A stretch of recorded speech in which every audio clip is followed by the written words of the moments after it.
আসসালামু আলাইকুম।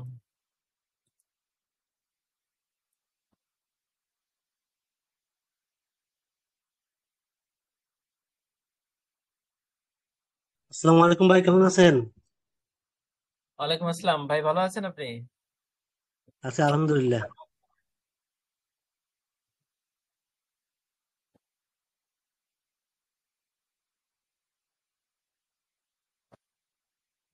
তো আজকে আমরা পড়বো হচ্ছে সপ্তম অধ্যায়ের 3টা প্রশ্ন ইনশাআল্লাহ। তার মধ্যে এই 3টাই কিন্তু খুব ইম্পর্ট্যান্ট।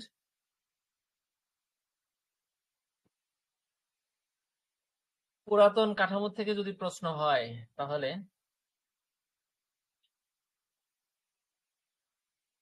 তা আমরা পড়ায় যাচ্ছি। এখানে একটা জিনিস দেখেন, স্ক্রিনে দেখা যাচ্ছে মেকানিস্টিক সাংগঠনিক ডিজাইন এবং অর্গানিক সাংগঠনিক ডিজাইনের মধ্যকার পার্থক্য। আমরা এই দুইটা কি জিনিসটা কি বুঝবো, সংজ্ঞাটা বোঝার পরে এই পার্থক্যটা পড়বো। তবে এখানে পার্থক্য ছকাকারে নাই। ছকাকারে পার্থক্য খুব সহজে লেখা যায়, অনেক সময় সময় থাকে না পরীক্ষার হলে, তখন ছক দিয়ে যদি পার্থক্য লেখা যায় 7-8টা পার্থক্য খুব অল্প সময়ের মধ্যে লেখা যায়। আর এইভাবে যদি লেখা হয় তাহলে বড় প্রশ্নের মতন বেশি সময় লেগে যায়। ঠিক আছে, তা আমরা এখানে ইনশাআল্লাহ পার্থক্যগুলো নোটে দেওয়া আছে ছক ছাড়া।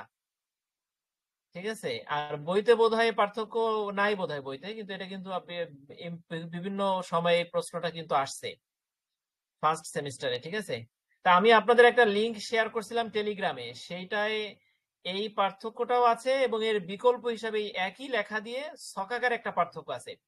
তাই আমরা এখানে মেকানিস্টিক সাংগঠনিক ডিজাইন এবং অর্গানিক সাংগঠনিক ডিজাইনের সংজ্ঞাটাকে পড়বো। পড়ার পরে এই নোটের যে পার্থক্যটা আছে এটা না পড়ে আমরা ওই লিঙ্কের থেকে ছকাকারে পার্থক্যটা পড়বো, তাহলে খুব তাড়াতাড়ি আমরা বুঝতে পারবো।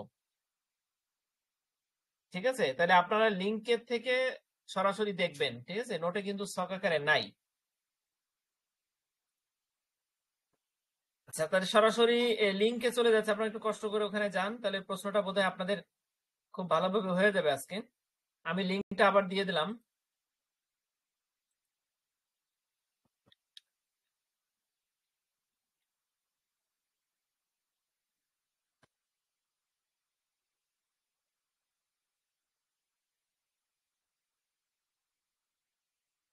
আচ্ছা, আপনারা যেতে পারছেন? দেখেন এখানে মেকানিস্টিক সাংগঠনিক ডিজাইন এবং অর্গানিক সাংগঠনিক ডিজাইন কি এর সংজ্ঞা আছে সুন্দর করে। প্রথমে আমরা সংজ্ঞাটাও পৃথকভাবে আসতে পারি, আমরা সংজ্ঞাটা পড়ি। তবে পরীক্ষা যদি সংজ্ঞাটা না আসে তাহলে আপনাকে কিন্তু এত কিছু লিখতে হবে না, আমরা বোঝার সাথে সংজ্ঞাটা পড়বো। পার্থক্য আসলে সরাসরি আপনি ওয়েবসাইটে পার্থক্যটা দেখেন, নিচের দিকে যান একটু। সাইফুল ভাই, দেখতে পারতেছেন? একটু রেসপন্স করেন যারা আছেন। খালেদ ভাই, অল্পনা আপা, দেখেন। জি ভাই, দেখা যাচ্ছে। হ্যাঁ, নিচে দেখেন না, স্ক্রিনে তো দেখাচ্ছি না, এটা এটা হচ্ছে লিংকের থেকে দেখবেন। আমি টেলিগ্রামে একটা ওয়েবসাইট লিংক শেয়ার করছি, দেখছেন?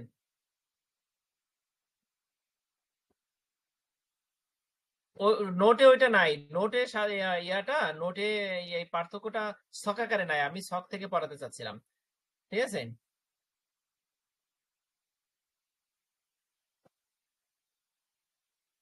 আচ্ছা, যদি ওখানে দেখে থাকেন তাহলে, যদি না যেতে পারেন তাহলে কিন্তু আমার কথা বলে লাভ নাই, কারণ ওখানে যেতে হবে আপনাদের। ওখানে দেখেন এটা দেওয়া আছে।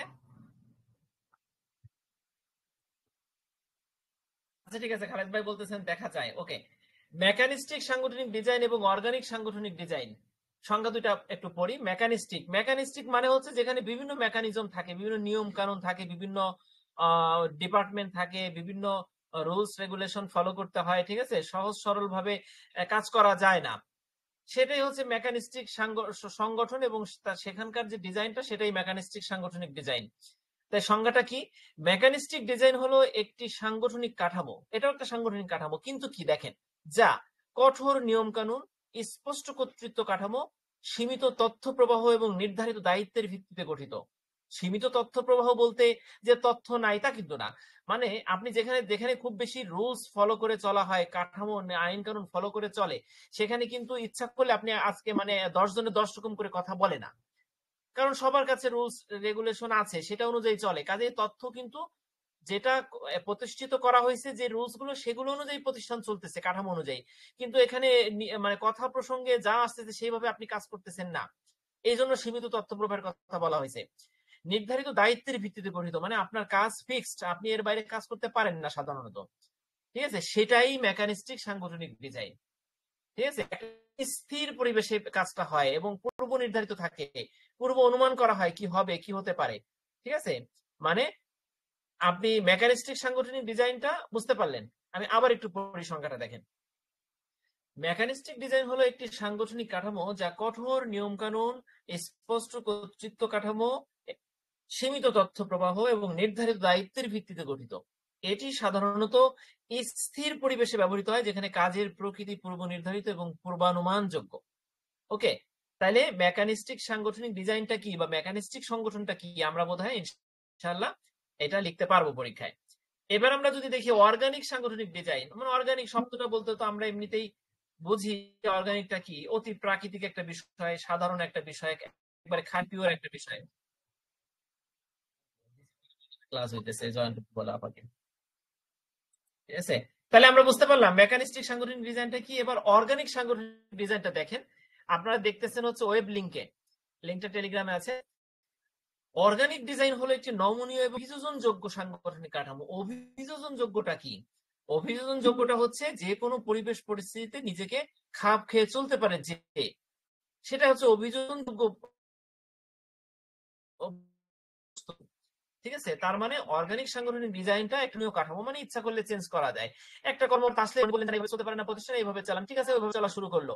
ঠিক আছে, এইটা হচ্ছে অর্গানিক সাংগঠনিক ডিজাইন, পরিবর্তনশীল এবং অনিশ্চিত পরিবেশের সাথে দ্রুত এটা মানিয়ে নিতে সক্ষম। আর এটা সবাই দায়িত্ব ভাগাভাগি করে চলে। আজকে যে কাজ করলেন আপনি, কালকে যে অন্য কাজ করতেছেন, অন্য একজনের সাথে কাজে লেগে গেলেন। ঠিক আছে, সিদ্ধান্ত গ্রহণ প্রক্রিয়া সবাই অংশগ্রহণ করে। তাহলে বুঝতে পারলেন মেকানিস্টিক সাংগঠনিক ডিজাইনটা কি আর অর্গানিক সাংগঠনিক ডিজাইনটা কি। এটা কিন্তু আপনাদের জন্য নবম ব্যাচে যারা আছে তাদের জন্য ইম্পর্টেন্ট। ঠিক আছে, বা অষ্টম ব্যাচ যারা আছেন তাদের জন্য ইম্পর্টেন্ট।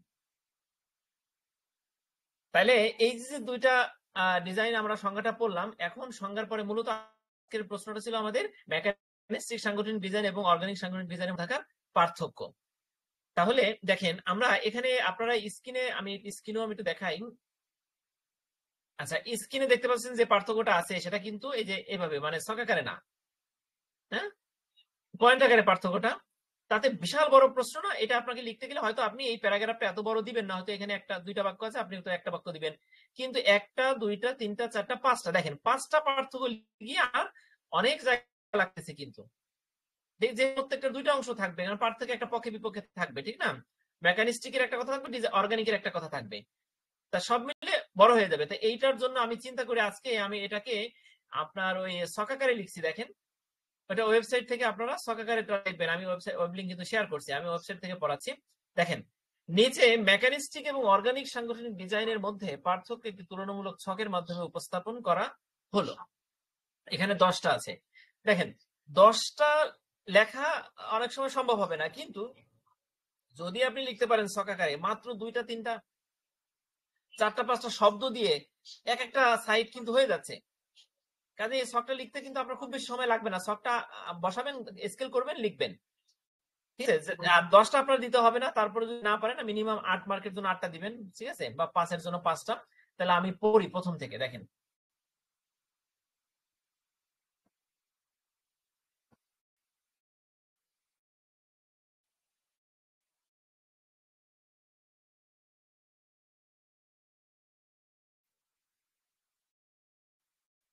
থ্যাংক ইউ খালেদ ভাইকে। মেকানিস্টিক ডিজাইন, এটার এই যে পাশের যে বিষয়টা আছে, এটা দিলে আপনার এই পার্থক্যগুলো লিখতে সুবিধা হবে। ঠিক আছে, প্রথম বিষয়টা হচ্ছে কি কাঠামো, পরেরটা কি কাজের বিভাজন। একটু মনে রাখেন, প্রথমে হচ্ছে কাঠামো এবং শ্রেণীবিন্যাস, মানে মেকানিস্টিক ডিজাইন বা সংগঠনের কাঠামোটা কেমন হয়। দ্বিতীয় নাম্বারটা কাজের বিভাজন, কাজটা কেমন, কাজগুলো কেমন ভাবে ভাগ করা হয়, কাজের দায়িত্ব কিভাবে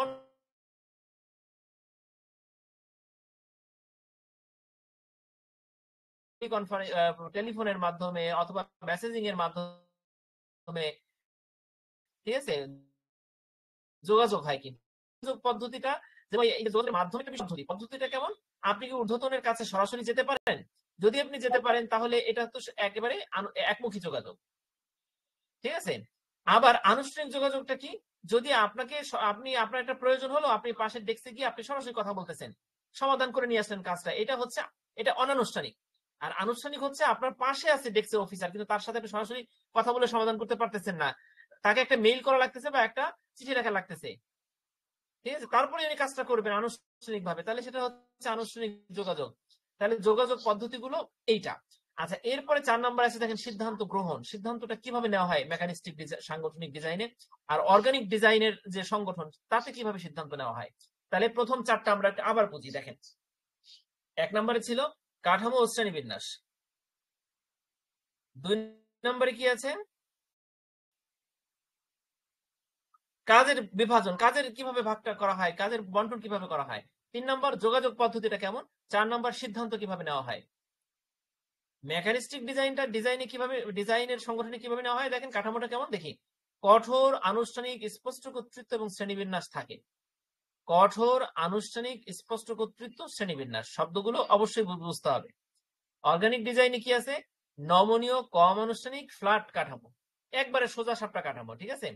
কাজের বিভাজনটা কেমন মেকানিস্টিক ডিজাইনে, নির্দিষ্ট ও বিশেষায়িত। কাজের ডিজাইনটা কেমন মেকানিস্টিক ডিজাইনে, নির্দিষ্ট এবং বিশেষায়িত কাজের বিভাজনটা, ঠিক আছে।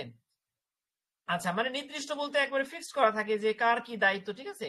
আর বিশেষায়িত বলতে বিশেষ বিশেষ কাজের জন্য বিশেষ বিশেষ ব্যক্তি বিশেষ বিশেষ বিভাগ নিয়োজিত থাকেন, ঠিক আছে, মেকানিস্টিক ডিজাইনে। আচ্ছা, আর অর্গানিক ডিজাইনে কাজের বিভাজনটা কেমন হয়, একবারে নমনীয়, সদস্যরা একাধিক দায়িত্ব পালন করতে পারে, যেটা আমি বললাম যে আজকে এক পার্সন কালকে অন্য একটা কাজ করতে লেগে গেছেন, ঠিক আছে, বা অবসর সময় পাচ্ছেন আর আরেক ডিপার্টমেন্টে গিয়ে আরেক টেবিলে গিয়ে আপনি কাজ করতেছেন, এইরকম বিষয়টা অর্গানিক ডিজাইনে, ঠিক আছে।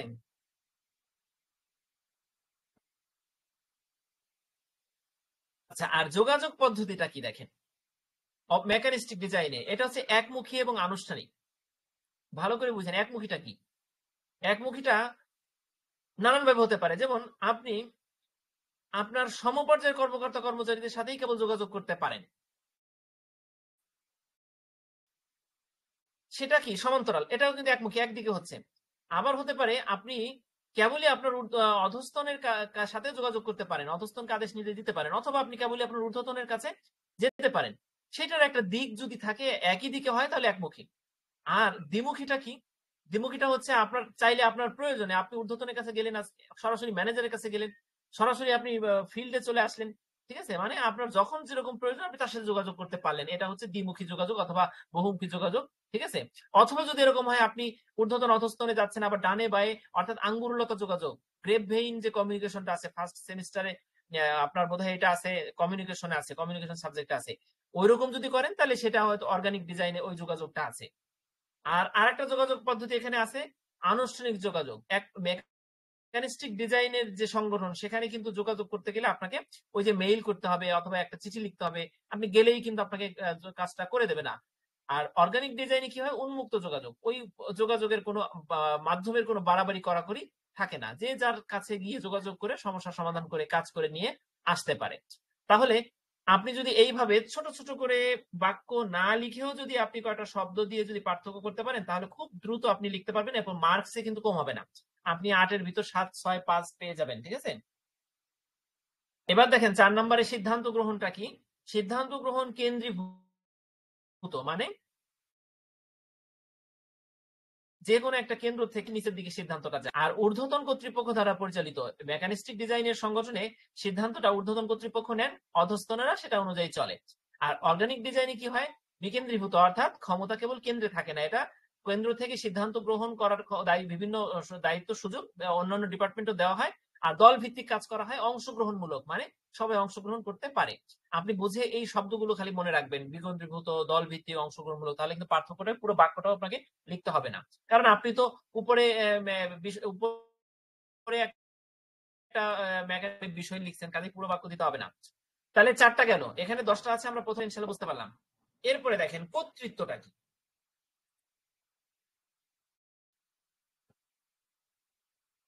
কর্তৃত্বটা কি, এখানে দেখেন ঊর্ধ্বতনের হাতে কেন্দ্রীভূত কর্তৃত্বটা। আর অর্গানিক ডিজাইনে কি হয়, সদস্যদের মধ্যে ভাগ করা থাকে, বিভক্ত করা থাকে, বুঝতে পারছেন। আচ্ছা, এবং পরিবেশের উপযোগিতা, আপনি এখানে একটা কাজ করেন, আপনাকে এখানে আরো কমাই দেয়, আপনি 1, 2, 3, 4, 5টা দেন, ঠিক আছে, মৌলিক 5টা দেন, পরিবেশ উপযোগিতা এটা বাদ দেন। তারপরে উদ্ভাবন এবং সমস্যা সমাধান, এটা দেন, সমস্যার সমাধানটা দেন। কিভাবে মেকানিস্টিক ডিজাইনের ক্ষেত্রে প্রতিষ্ঠানে আপনি একটা সমস্যায় পড়লেন, সমস্যার সমাধান করার জন্য ওই ম্যানেজার কখন মেইলের রিপ্লাই দিবে তখন সমস্যার সমাধান হবে, সেটা না। এটা আপনি এই মেকানিস্টিক ডিজাইনে সেটা হয়, সমস্যার সমাধান কিন্তু সহজে হয় না, ঠিক আছে, ধীর গতিতে হয়। আর অর্গানিক ডিজাইনে কি হয়, সৃজনশীল চিন্তা, দলভিত্তিক উদ্ভাবনমূলক কাজ করে বিধায় তারা যে কোনো মুহূর্তে সমস্যার সমাধান করে ফেলতে পারে, ঠিক আছে। আর মেকানিস্টিক ডিজাইনে আর একটা দিক হচ্ছে এখানে বেশ কিছু নিয়মকানুন এবং নিয়ন্ত্রণ কড়াকড়ি থাকে। আর অর্গানিক ডিজাইনে কম নিয়মকানুন থাকে, নিয়ন্ত্রণ অত থাকে না, বেশি স্বাধীনতা থাকে, ঠিক আছে। আর মেকানিস্টিক ডিজাইনটা নমনীয় কম, ঠিক আছে, মানে কাঠামোটা সহজে পরিবর্তন করা যায় না। আর অর্গানিক ডিজাইনটা যায়। আর মেকানিস্টিক ডিজাইনের একটা এক্সাম্পল দিবেন কি, সামরিক বাহিনী, সরকারি অফিস, ঠিক আছে। আর অর্গানিক ডিজাইন হচ্ছে প্রযুক্তি কোম্পানি, বিজ্ঞাপন সংস্থা। খুব পারফেক্ট দুইটা এক্সাম্পল। কারণ এখানে কিন্তু আপনার ওই সমস্যার সমাধানের জন্য বেশি বিলম্ব করলে কিন্তু প্রযুক্তি কোম্পানি একটা কাজ করতে পারবে না। আবার বিজ্ঞাপনী সংস্থাও কিন্তু তাড়াতাড়ি তাৎক্ষণিকভাবে একটা ডিসিশন নিতে হবে যে কোথায় কোথায় বিজ্ঞাপন পাঠাবেন, বিজ্ঞাপনটা কেমন হবে, ঠিক আছে। এখানে কিন্তু বিভিন্ন আইডিয়া বিল্ড আপ করতে হবে এবং বিভিন্ন আইডিয়া অনুযায়ী কাজ হবে। এখানে সবাই দলগতভাবে কাজ করবে সব বিষয়ে, ঠিক আছে। আর আর এখানে সামরিক বাহিনী, সরকারি অফিস তো বুঝতেই পারলেন। তাহলে এই প্রশ্নটা কি ইনশাল্লাহ আমাদের হবে না? সবার বুঝতে পারছেন? এই পার্থক্যটা আসলে পারবেন পরীক্ষায়?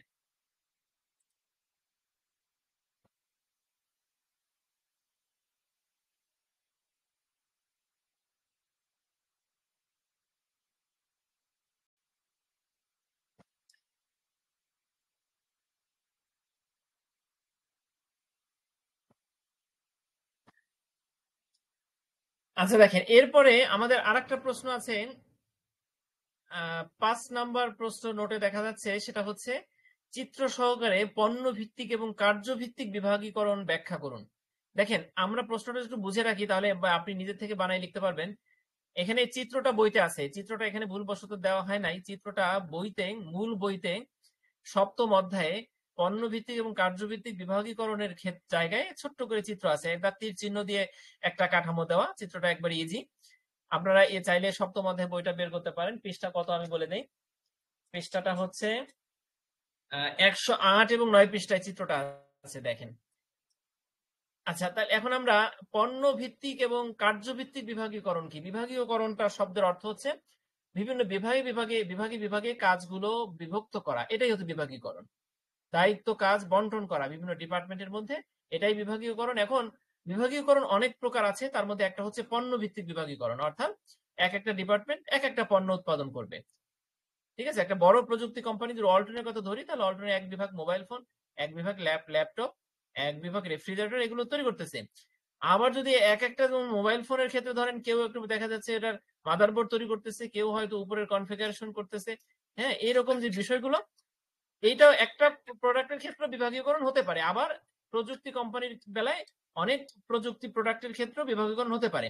এটা হচ্ছে পণ্যভিত্তিক বিভাগীয়করণ, অর্থাৎ অন্য যে কোনো কোম্পানির ক্ষেত্রে পণ্যভিত্তিক বিভাগীয়করণ হয়।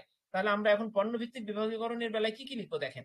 এখানে আপনি ছোট্ট করে একটা বাক্যে ভূমিকা দিলেন, দেওয়ার পরে আপনি যেহেতু দুইটা বিভাগীয়করণ ব্যাখ্যা করতে বলছেন, এই প্রশ্নটা কিন্তু দুইটা অংশে, চিত্র সহকারে দুইটা ব্যাখ্যা করতে বলছে। আপনি এখানে একটার ব্যাখ্যা এতটুকুর মধ্যে দিয়ে দিলেন, খুব বেশি বড় কিন্তু না।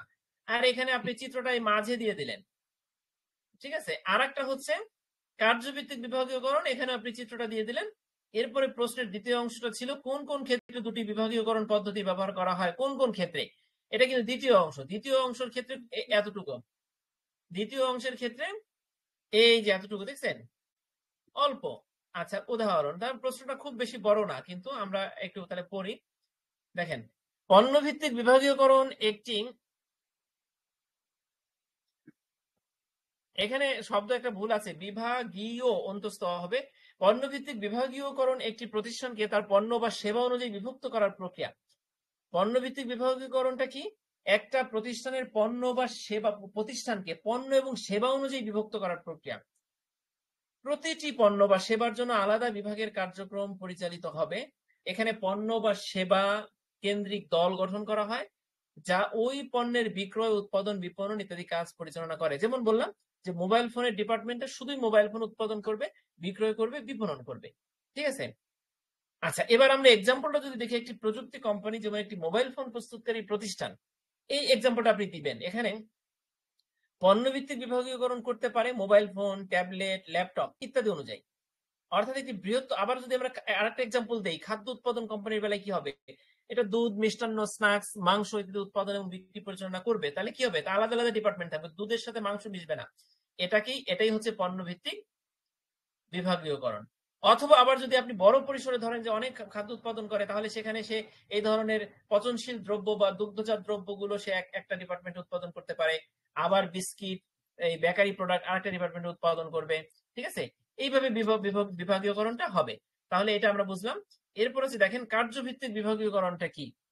কার্যভিত্তিক বিভাগীয়করণ একটি প্রতিষ্ঠানকে তার কার্যক্রমে, যেমন উৎপাদন এক ডিপার্টমেন্ট করবে, বিপণন একটা করবে, মানব সম্পদ এক ডিপার্টমেন্টে থাকবে, আর্থিক বিষয় একটা ডিপার্টমেন্ট দেখবে, এই যে বিভাগগুলো, এই অনুযায়ী যদি আপনি একটা প্রতিষ্ঠানকে ভাগ করেন, তাহলে সেটাই হচ্ছে কার্যভিত্তিক বিভাগীয়করণ। এখানে প্রতিটি কার্যক্রমের জন্য আলাদা বিভাগ বা ইউনিট থাকবে এবং প্রত্যেকটা বিভাগের জন্য আলাদা আলাদা কর্মীরা থাকবে এবং তাদের কাজ দায়িত্ব নির্দিষ্ট করা থাকবে। ঠিক আছে, আমরা যদি একটা এক্সাম্পল দেখি, দেখেন একটা কোম্পানির মধ্যে আমরা জানি যে মানব সম্পদ বিভাগ, বিপণন বিভাগ, বিক্রয় বিভাগ, আর্থিক বিভাগ, বিভিন্ন বিভাগ থাকে। এর প্রতিটি বিভাগ আলাদাভাবে কাজ করে। আপনি উদাহরণে একটা কোম্পানি না দিয়ে একটা কোম্পানির নাম দিয়ে দেন, হ্যাঁ, তাহলে তো হয়ে গেল। তাহলে প্রশ্নগুলো কিন্তু সহজ, আমরা বুঝতে পারলে আমরা ইনশাল্লাহ লিখতে পারবেন আপনারা। আচ্ছা, এবার দেখেন কোন ক্ষেত্রে দুটি বিভাগীয়করণ পদ্ধতি ব্যবহার করা হয়। কিছু প্রতিষ্ঠান বা কোম্পানি দুটি পদ্ধতির সমন্বয় করতে পারে। কোন কোন ক্ষেত্রে?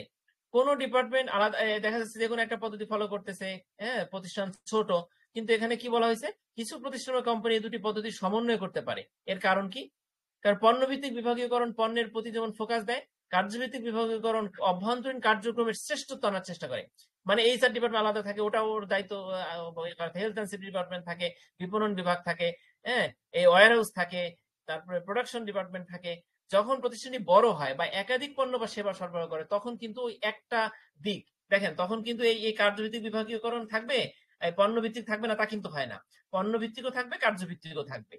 তখন বুঝতে পারছেন, কারণ এই দুটোই বড় কোম্পানির ক্ষেত্রে প্রযোজ্য। তাহলে আমরা এখানে কোন কোন ক্ষেত্রে এই বিষয়টা বুঝতে পারলাম। আমরা এখানে সাধারণত লিখবো যে বড় কোম্পানির ক্ষেত্রে দুটাই প্রযোজ্য, তবে কিছু কিছু ছোট কোম্পানির ক্ষেত্রে হয়তো একটা, যেমন এইচআর নাও থাকতে পারে, হ্যাঁ, তারপরে দেখা যাচ্ছে যে এখানে উৎপাদন থাকবে, ওই একই, তারাই যারা উৎপাদন তারাই বিপণন করতেছে। ঠিক আছে, এইটাই আর কি, এরকম হতে পারে। তো এইভাবে লিখবেন। এবার একটা উদাহরণ দেন এখানে আপনি। একটি বৃহত্তর বহুজাতিক কোম্পানি যেমন কোকা কোলা পণ্যভিত্তিক বিভাগীয়করণ করতে পারে বিভিন্ন পণ্য লাইন, যেমন কোক, স্প্রাইট, ফান্টা ইত্যাদি অনুযায়ী। ঠিক আছে, আর একই সময় এরা আবার কি করে, ওদের বিপণন বিভাগ আছে, আর্থিক বিভাগ আছে, মানব সম্পদ বিভাগ আছে না? তাহলে আপনি এই অংশের টুকু এই এক্সাম্পলটা দিবেন, খুব সুন্দর একটা এক্সাম্পল। এইভাবে কোম্পানি পণ্য এবং কার্যক্রমের মধ্যে সমন্বয় করতে পারে এবং আরো দক্ষভাবে কাজ করতে পারে। এই যে একটা উপসংহার, ঠিক আছে, এই যে একটা বাক্য, এই হলো টোটাল এই প্রশ্নটা। তাই আশা করি এই দুটা প্রশ্ন ইনশাল্লাহ হয়ে গেছে নাকি? আচ্ছা, আর একটা প্রশ্ন আছে, দেখেন এই প্রশ্নটা পড়ার পরে হবে। আচ্ছা আচ্ছা, আর একটা প্রশ্ন দেখেন, উপরের দুইটা প্রশ্ন ইনশাল্লাহ সবার হয়েছে। 6 নম্বর প্রশ্নটা দেখেন, ব্যবস্থাপনা সংগঠনের সংজ্ঞা দিন। ব্যবস্থাপনা সংগঠনের সংজ্ঞা দিন, সংগঠনের গুরুত্ব আলোচনা।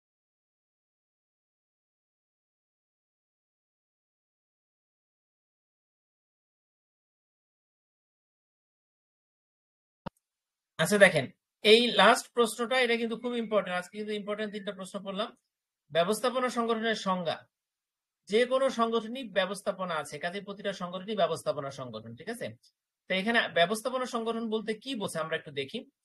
ব্যবস্থাপনা সংগঠন হলো ব্যবস্থাপনার একটি অন্যতম প্রধান কার্যক্রম, যার মাধ্যমে প্রতিষ্ঠান বা সংস্থার ভেতরে কাজের কাঠামো গঠন। দেখেন আপনি কি লিখবেন, মোট কথা আপনি কি লিখবেন, দেখেন কাজের কাঠামো গঠন, দায়িত্ব বন্টন, কর্তৃত্ব নির্ধারণ এবং সমন্বয়। এই কাজগুলো যে সংগঠন করে বা যে সংগঠনের মধ্যে এই কাজগুলো যারা করতেছে বা যেভাবে হচ্ছে, সেই সংগঠনটাই হচ্ছে ব্যবস্থাপনা সংগঠন। ঠিক আছে, মানে একটা সংগঠনের মধ্যে এই কাজগুলো থাকলেই সেই সংগঠনটা কি, ম্যানেজমেন্ট অর্গানাইজেশন। ঠিক আছে, আপনি মূল ফোকাসে এই কথাগুলো রাখবেন। এটা নিশ্চিত করে যে, কে নিশ্চিত করে, ম্যানেজমেন্ট সংগঠনটা নিশ্চিত করে যে সঠিক মানুষ সঠিক জায়গায় সঠিক কাজ করছে এবং সবাই প্রতিষ্ঠানের লক্ষ্য অর্জনে এগিয়ে যাচ্ছে। এটা একটা গুরুত্বপূর্ণ বাক্য, আপনি দেখেন এটা, সঠিক মানুষ সঠিক জায়গায় সঠিক কাজ করছে। এই 3টা সঠিক সঠিক সঠিক যদি ঠিক থাকে দেখে, তাহলেই বুঝতে হবে যে সেখানে ম্যানেজমেন্ট আছে। কারণ ম্যানেজমেন্ট না থাকলে তো সঠিক মানুষ সঠিক জায়গায় সঠিক কাজ করতো না, আর প্রতিষ্ঠানের লক্ষ্য অর্জনে এগিয়ে যেত না। এই কথাগুলো আপনি রাখবেন। এখানে কিন্তু দুইটা, এই বড় একটা প্যারাগ্রাফে দুইটা জিনিস, একটা হচ্ছে সঠিক জায়গা সঠিক কাজ, এই কথাটা মনে রাখবেন।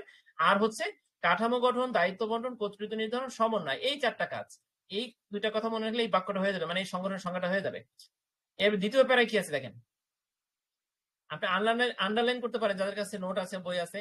ব্যবস্থাপনা সংগঠন একটি প্রতিষ্ঠান বা সংস্থার সকল কার্যক্রম এবং সম্পদের সুষ্ঠু ব্যবস্থাপনা এবং সংগঠন নিশ্চিত করতে গুরুত্বপূর্ণ ভূমিকা পালন করে। এর মাধ্যমে প্রতিষ্ঠানটি কার্যকরভাবে তার লক্ষ্য অর্জন করতে এগিয়ে যেতে পারে।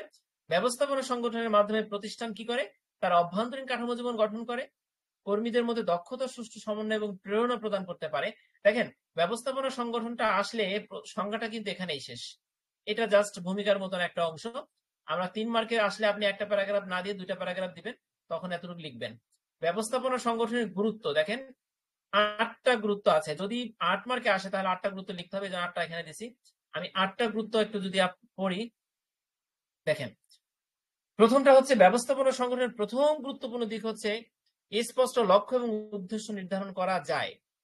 ব্যবস্থাপনা যদি থাকে কোনো সংগঠনে, আর একটা সংগঠন করলেন কোনো ব্যবস্থাপনা নাই, ঠিক আছে, তাহলে স্পষ্ট লক্ষ্য এবং উদ্দেশ্য নির্ধারণ করতে পারবেন না। 2 নম্বর আছে সম্পদের দক্ষ ব্যবস্থাপনা। ব্যবস্থাপনা না থাকলে একটা সংগঠন সম্পদের দক্ষ ব্যবস্থাপনা করতে পারে না। 3 নম্বর আছে কার্যক্রমের সুষ্ঠু সমন্বয়। দেখেন, একটা সংগঠন করলেন, সেখানে কাজ দিয়ে দিলেন, কিন্তু ব্যবস্থাপনা নাই, তার মানে কার্যক্রম সুষ্ঠু সমন্বয় হবে না, করা যাবে না। 4 নম্বর আছে কর্মীদের দক্ষতা বৃদ্ধি। ব্যবস্থাপনা আছে বলেই তো কর্মীদের প্রশিক্ষণ দেন। হ্যাঁ, এইচআর ডিপার্টমেন্ট কাজ করে, কর্মীদের বিভিন্ন দক্ষতা বাড়ানোর চেষ্টা করা হয়। তাহলে আপনি ব্যবস্থাপনা সংগঠনের গুরুত্ব লিখবেন। এই প্রথম 4টা গুরুত্ব একটু ভালো করে বুঝেন। 1 নম্বরে কি ছিল, স্পষ্ট লক্ষ্য এবং উদ্দেশ্য আপনি নির্ধারণ করতে পারবেন, মনে রাখেন। 2 নম্বর ছিল সম্পদ যা আছে তার দক্ষ ব্যবহার করতে পারবেন তখনই যখন ব্যবস্থাপনা থাকবে। 3 নম্বর হচ্ছে কার্যক্রমের সুষ্ঠু সমন্বয়। 4 নম্বর হচ্ছে দক্ষতা বৃদ্ধি। দক্ষতা বৃদ্ধি, সমন্বয়, দক্ষ ব্যবস্থাপনা, লক্ষ্য এবং উদ্দেশ্য, 4টা জিনিস, প্রথম 4টা। আচ্ছা, গেল। এটা বুঝতে পারছেন আপনারা, তাই না? এবার পরের যে 4টা আছে সেই 4টা দেখেন।